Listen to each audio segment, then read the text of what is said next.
Welcome back. We are back. We are back, and we have the folks from the Belize Camping Experience joining us. No strangers to the show either. I feel like I was telling Vianney, this is like a seasonal time that you all come on the show to promote, of course, the Belize Camping Experience. So joining us in studio doing... Yeah, we have Osna Torres. He's the social media manager at Belize Camping Experience, and Daniele Pena. She's a director at Belize Camping. Welcome. Thank you guys for having us today here. You know, where we were talking earlier, I think the Belize Camping Experience started 2007. It's like, wow. Like, you guys have been around for quite some time. Right? Let's talk about that and how it has evolved over the years. Yeah, well, like we said, you just said 2007. It's been a couple of years. The way the ministry has just evolved, it has grown to the way that we do summer camps in the city. It's just been amazing. I mean, I myself have only been there for 5 years, but just to, in my first-hand experience, to see the growth that has happened in just my time there, right? And the thing is that when people hear summer camps, we think, we're taking kids to a base or a campus, or we're taking them to a mountain parade or somewhere we're going to camp out there. But that's not really, that's not what we do, right? What we do is that we train young people, right, during the summer, and then these same young people, we go and take the camp to the kids, to their neighborhoods, right? So it's kind of like a VBS program. But what's different is that it's like a summer day camp. That's what we call it, because we go to their neighborhoods. We go right there on Albert Street, Jane Usher, where the kids are at, right, and take the camp to them, right? So it makes it easier for them, because once we're in their neighborhood, then all the kids just come right, from that neighborhood, right? And they're comfortable as well. Yeah, definitely, they're very comfortable. Throughout the years, we've seen how comfortable they're growing. And what's awesome is that since we've been doing it since 2007, some of the young kids that get to grow up, and when they're old enough, teenagers, they were like, I wanna go volunteer and be a leader at BCE to go do back summer camps and give back to the new kids, right? So it's all been. How do you determine which neighborhood you're going to? Or is it the same neighborhood you go every year? Some partners that we call them partners, that we go, because we don't start from scratch. What we do is that we partner with people around Belize that have already a kids program started, or a church, or a school, right? Sometimes it might just be a single mom that just has a love for kids, right? And she has the kids come to her front yard, and she'll have a small program with them, and we'll partner with her to empower her, right? And then run a camp there. So sometimes it changes if we'll do it with them for a couple of years, but by the time that they've been empowered enough that they can start running it on their own, then we can kind of move off and partner with a new partner, right? So we sometimes they're same, sometimes we do new partners every summer. So Daniele, we've been talking about how it's a different kind of camping experience, right? And you work hands-on with the kids. Yes. So talk to us about the activities and what the planning looks like to get these activities going for these kids. So our summer is where it's 8 weeks of intense. First we have our core team, and those are set of 12 young people we have this year that we train them from the month of June for 3 weeks. We teach them the curriculum, and this year our theme is hope. We want to be able to tell our kids that there is hope in our country, and that hope can be found in Christ. So we get to train our core team for 3 weeks in the dances, in the games, in the elements, for they be able to lead it when we are at camp. And then after that we go to our weeks of camp, which this year we had 10 camps. We reached 580 kids. Today is actually our last day happening at Southside.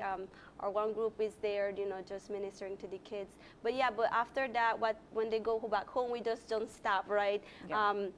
we come back in September, and I follow back up with these kids. You know, I've talked to the partners. You know, one thing that we look forward to is apples, which you guys by now know us, right? And you know, we work towards that in getting apples here, and you know, that's how a lot of our Belizeans are a big part of that. You know, by supporting us, and that allows us to do summer camp. But I still follow up with our kids, like, you know, school resumes, so I do chapels with them. I go back to the partners. We teach them. You know, just a follow-up with them. So it's not a one thing that we just come, okay, we come to VBS and we're out. We don't know these kids, but we have a continuous relationship with the kids. We get to know them. So when we come back next summer, they will not be like, who are these strangers? But they already know, and they go eager to be with us to learn. So, you know, one of the things I think last year I did the final day of the camp, and it was on Jasmine Street, I believe, and I could remember one of the things that you guys had said is that, you know, the 12 persons, they're from all over the country, and they bring them to the camp. And so the training, it's like they themselves get to maybe like a treat, they get to come from their home and, you know, gather with their peers and enjoy, you know, just being around them and learning. And then they go to interact with these kids. And so it's, they themselves are having an experience before they even go and train these kids, right? And so it's so interesting that all you guys are providing that platform for them too, right? So let's talk about that, where you know, you ensure that you're enriching their lives too before, you know, they are able to impart that to the other. Yeah, well, the atmosphere, like, at our base is just amazing, because, like, as you said, these young people, especially these 12 young people, we call them the core team, who come 3 weeks before summer camp starts so that they can get 3 weeks of training. They're from all over the country, different cultures. We have Creoles, Mennonites, Spanish people, right?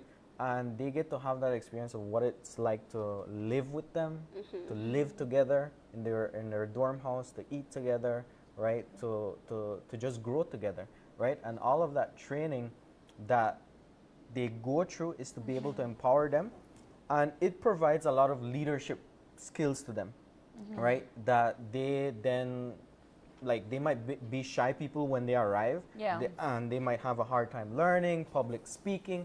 But then when camps begin, like right now, they're totally different. You know, they're people, they're in front of a crowd, and they're leading with so much energy and so much passion, right? So that program of having them being able to be trained before they go out, it's been like a real growth in their life, you know, spending together. And like we mentioned before, when they go to the camps, right?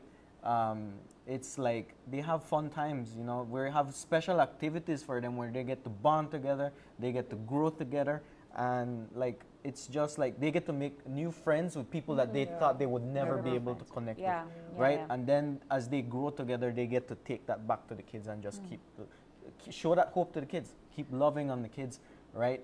So like if the leadership program that we have for these young people in the summer, it makes you realize that summer camps it's a big picture kind of thing. It's not just the kids receiving hope, but these young people who thought that maybe they came with a mentality of I'm not good for anything, but now they're leaders. They're leading in communities, right? And it's been really amazing to see. I wanted to go back on the comment that you made, Daniele, about, you said that you follow up with these kids, you make sure that you know how they're doing, and so that next year that they still know you and remember you. What has the feedback been like when you go back and you do these follow-ups? What do they say about the camp? How have you seen this experience impact and change their lives? Well, the first thing they ask is, where's everyone, right? It was just me, but they, for sure, they know the memory verse. You know, it's not like all what we teach them throughout the week. And when I go back in September, they remember these verses. They remember actually a great testimony that happened this summer, you know. There was a day where I was not feeling good, you know, I was not feeling good. And I remember I went behind our backdrop and just kind of just like, I don't want any kids to see me. I was having a stomach pain. And then this little girl from Jasmine Street from West Side, she comes to me and she says, what's wrong? Why are you not jumping? And if you know me, I'm always jumping, full of energy. And I'm like, oh, I'm not feeling good today. And then she's like, well, let's pray. And she started praying for me, and my eyes just started like tearing up to see the impact that we have been doing into the life of these children, because it's not the first time. And after she prayed for me, yes, I got well and I was able to go back and jump. But you know that, no, that's the same stories that I get to hear when we go back. Like, you know, the struggle is still real. They still go to the same challenges. Not like their lives get better, but they know that they can hold on to Jesus. That they know that they, you know, they can have that safe space when I'm there. That they can open up. Like, I don't have to force them, you know, what they're going through. But we have a relationship that, you know, Miss, I'm struggling with this. How can you pray for me? So for sure, I have seen changes, like Ozzy says, because later on, we've been here from 2007, so we have seen some of our kids become volunteers, you know, and actually them lead, because they want to be able to give back to the kids, because they were once that. So that's the impact. You know, 16 years later, and you're saying 16 years later, 16 years, wow. It is, and you know, I know, right?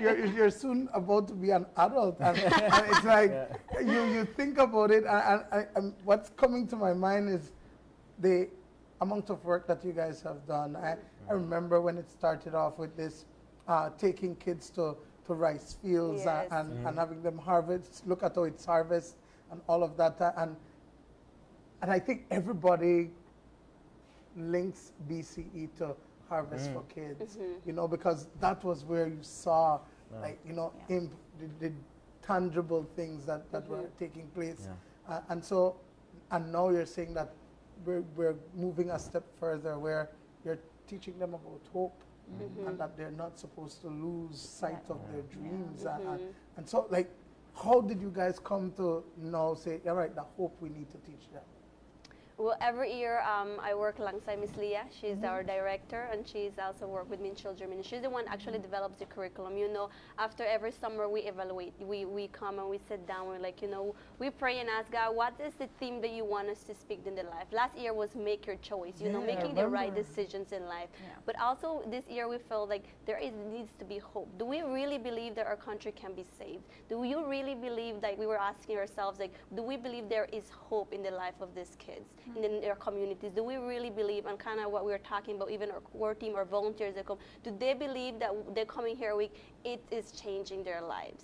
Like, do they believe on that? So we felt we led to hope, and we can see how that has not only impacted their lives, but even my life, because it teaches me that there is hope in my life, even when there seems like my circumstances don't seem like there's an answer or what's not. So that's how we get our team for the year. It's praying and evaluating after the summer ends and how God leads us to teach and bring this. So, yeah. When we're talking about this camp, and yeah, you're right. When I first heard about it, I thought, well, we're gonna go, so we're gonna go into the woods and do these things. How do you market this? And I ask because when we're talking about these fundraisers, we're talking about helping kids, we're talking about uplifting the communities, right?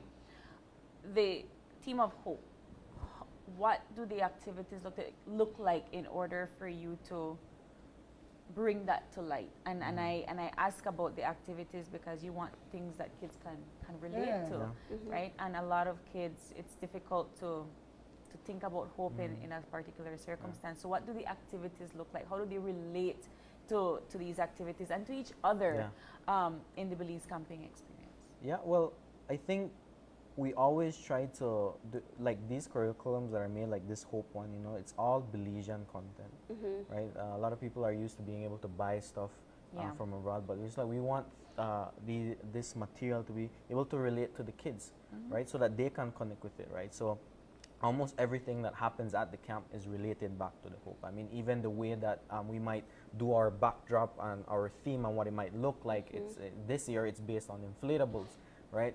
Thinking like kind of the concept of a balloon, right? That sometimes we have hope in things that don't last, and then we want to hold on to those things, right? But if you squeeze too tight, Pops. the balloon pops, right? And then we try to share to them what they should have hope in, right? Right, in Christ, because those are the thing. That's the thing, you know, that's gonna last forever, right? And we share that to them. We teach that to them every day when we're at camp. You know, even the songs that we choose, almost all the songs talk about a concept about hope. And Jesus is our own hope, right? That we have hope that what he has done for others, that he can do for us, right? And the thing is, we have game time, right? And kids love the games that we get to play outside, right? But the thing is, every day there is a game that when they finish playing the game, there's like a 2-minute debrief where we connect the game back to hope, right? Yeah. So every little portion of camp, whether it be the dancing, the memory verse, we even started doing the Pledge of Belize with the kids because we know they learn it at school, right? And so, let's build on this, right? Because you know the Pledge of Belize does talk about hope, right? So we included these things in every segment of the camp, so that when they leave, there's one thing that they're leaving with, which is hope, because we've just been repeating it and repeating it and repeating it, right? So we're very intentional in that. Yeah. It's 10 camps, you said? Yes, 10 camps over a span simultaneously, of 5 weeks. Okay. Wow. 5 weeks. Yeah. How do you split yourselves up? What does the team look like? What does the team look like? Because you're doing 10 camps in 5 weeks. Apart from our core team, every week we have volunteers, young people that come to volunteer just for a week. The core team comes and volunteers, commits for the entire summer, 2 months. But we have volunteers who can commit to a week, right? So every Sunday evening we'll have volunteers coming in to get ready for the week, right? And these young people are also from all around the country. And then on a regular week we might have 30 to 40 young people at our base, right? And then in the mornings we'll have our stand-up meeting, and then Daniele will decide the 2 groups, and then in the morning we get in our 2 vans, right? And one goes to Albert Street, one goes to Jasmine Street. Nice. Right? One goes to Jane Usher and one goes to Southside, right? And that's kind of how we do it. So it's 2 camps happening at the same time in different communities. Wow. That's a lot of teamwork, and that's a lot of effort. I commend you guys to be able to do that. When do you start to put out the advertisements and so forth that your camp is coming to a particular neighborhood? How do they know that you're coming to them?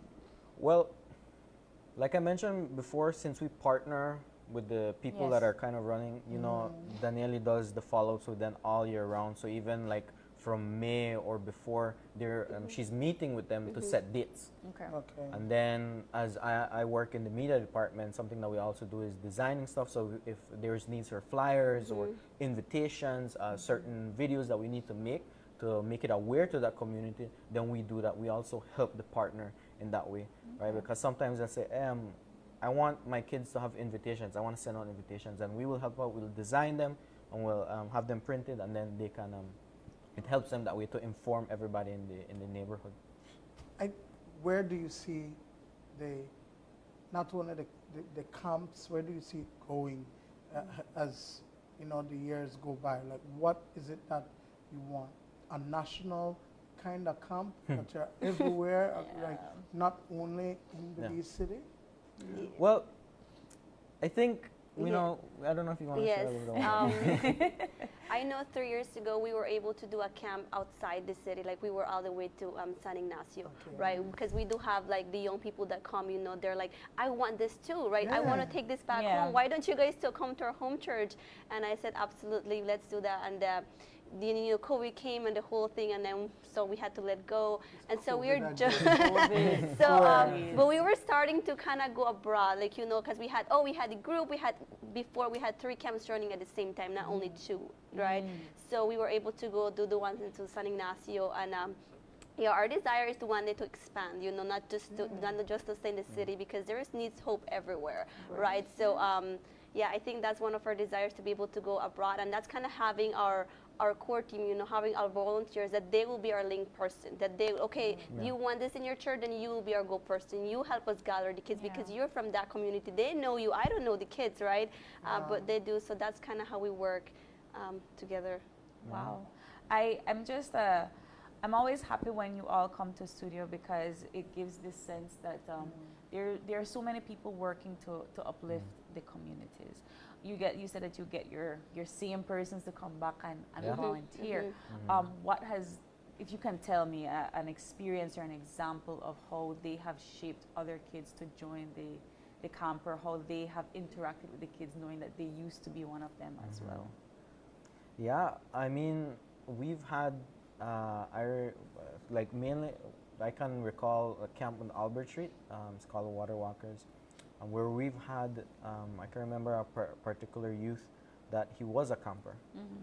He was a kid that would go year after year, and then he was old enough that he didn't just want to volunteer, he wanted to be a part of the core team. Oh, nice. Right? So he became a part of the core team, and then there's so much leadership that he received and he started to practice that when he went back to that same camp at Albert Street, you know, there was just something different that the kids would start looking up to him. Right? Because yes, we are all from Belize, the country of Belize, but we don't live there. So when we come, we might still be a little bit of strangers at first, but when they see this guy, they know him. They associate him right? with the Same color. And then all of a sudden, there's this good influence starting to spread in that community, in that camp, right? Because then we can know it from some areas. You know, the kids might be a little rough, right? Because of the things that they might have gone through. But when they see that this guy is different now, you know, he's being a leader, right? And he's talking about hope, right? And that's something that's what we want to do, right? We don't want to be that we always have to know that you guys can do it yourself. You know, we believe that as Belizeans, we have everything that we need to be able to reach our own people, to change our own people, to bring a positive impact, right? That's why the follow-ups are so important, right? Because we want to continue building that relationship. Because, you know, Belize camping experience is for all the Belizeans, it's for everybody, right? It's not just for the people that are actually there in the physical place, but it's for everyone. So, yeah. Wow, this was really nice. You know what? Next time you guys need to let us know when you start the camp. They don't tell you when then they start doing it. They don't tell you when they're done, you know? Like, and let us get there and see how, at least from the beginning, and then like do something in the beginning, and then see how it has changed at the end of the camp. Because I think that it's the impact that it has, and the way how you guys are talking, you can feel the passion. Like it's so nice, and I think it's even better when you're hearing that, oh, you know what, you've been able to change people's lives, and then those people become the same role models for others within their community. I think it's a beautiful success story. I think that it's one to commend, and I do think that what Dwayne is saying, that it does increase awareness, right? You do want the rest of the community in Belize and in national wide as well to see what this experience can do for their children. What has been one memorable experience of this year? Because I know there isn't so many, but of this year for you guys. I'll share one with the kids. I think one for sure was just having them come back. You know, we go in one of the toughest areas, like Jenna shared that. In that camp, we have to actually set up a tent because this lady just has a passion for kids, right? And she doesn't have a facility. She doesn't have a big house or anything. So she's like, I open my house, but you need to figure something out. So, but just this kid, you know, through our follow-ups, he has been coming ongoing, just coming and going. And then this year, he was actually leading. You know, he didn't came to get the training. He didn't came to practice or anything. But he just, the first day, he was the first one. We haven't even reached at 7:30. But the partner would say, Miss Shannon would say, you know that he's here from 7 already. You know, and just the impact that he has. And afterwards, he helping us bringing down the tent, having him lead, give us ideal to the cookie, to the kids, and you know, just being of service. And that is just a great memory for us to see that they want to be part of a change. They want to be used. They want to feel like they're valued, which they are, right? To be able to invest in that as well. Yeah. And for you? I think for me, what she mentioned, the kids, so I'll talk about the youth. I think seeing the young men grow bonds together, brotherhoods, because they're living together, and right now that the summer is ending, it's kind of like the tears want to come because they don't want to leave each other, right? And I see it in the house, you know, and this is like, it blows my mind to see a Creole person, a Mennonite person, a Spanish person together, loving each other, true, like all the whatever cultural There's walls, no barriers. they're gone, right? And they're loving each other because they've connected over bringing hope to the kids. It has connected them. They've lived together, and for me to be able to see that, and I've never really seen it anywhere else, it's like it's proof to me that there is change happening in these young people, right? So it might be sad for all of us that when it's time for they've been there for 2 months and now they have to go back into their communities and go back to their own lives. It will be sad, but I think the friendships that they have built this summer are long-lasting friendships that are good influences to their lives, right? So that has really impacted me the most. Please, next year, please tell Dwayne beforehand. Yeah, He can. we'll do so. Like for me, I'm just going to plug it. I listened to you, Danielle, and you said you were sick that time, and Ishaq came and she said, we could pray. That stuck in my head. It's like just to think that this kid realizes that, oh, you know what? There's this power that she has, and the prayer that she can do, and it changed you. So I'm like, that is what stuck in my head. I find that amazing. Guys, congratulations so much on this year's Belize camping experience. And please come back next year before. Thank you. And then after, so that we can, track the progress of this experience. And of course, thank you so much for everything that has been happening in the community and the upliftment in that community. And best of luck with the final day today. Yes. Well, Dwayne, we have to take the break. Yes, we do. We do. But we'll be right back to wrap things up. Stay with us.